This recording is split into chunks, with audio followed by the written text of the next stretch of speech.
Hibernar? Quin avorriment!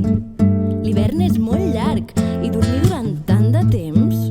Has pensat quantes coses pots fer si no et tanques dins la closca? Llegir llibres sobre plantes o animals aventurers, estudiar geografia o fer